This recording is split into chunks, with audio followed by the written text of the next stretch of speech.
पहिल्या महिला शिक्षिका सावित्रीबाई फुले यांच्याबद्दल यांची जीवनकथा सांगणार आहे। सर्वप्रथम सावित्रीबाई फुले यांना माझे त्रिवार वंदन। सावित्रीबाई फुले यांचा जन्म 3 जानेवारी 1831 साली सातारा जिल्ह्यातील नायगाव या गावी झाला। त्यांच्या वडिलांचे नाव खंडोजी नेवसे पाटील व त्यांच्या आईचे नाव लक्ष्मीबाई असे होते।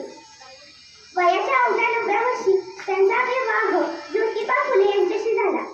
ज्योतिबा फुले यांनी सर्वप्रथम सावित्रीबाई यांना लिहायला वाचायला शिकवले, तेव्हा स्त्री शिक्षणाचा पाया रचला। नंतर त्यांनी पुण्यातील बुधवार पेठेत मुलींची पहिली शाळा सुरू केली व तिथे शिकवण्याचे काम सावित्रीबाई यांनी केले। सावित्रीबाईंच्या या क्रांतिकारी निर्णयाला लोकांनी तीव्र विरोध केला। त्यांनी सावित्रीबाई यांच्या अंगावर शेण, चिखल, दगड फेकणे सुरू केले, तरीही सावित्रीबाईंनी न डगमगता त्यांना तोंड दिले व सावित्रीबाई यांनी गोरगरीब, अनाथ व विधवा यांना आधार दिला। सावित्रीबाई यांनी सती, केशवपण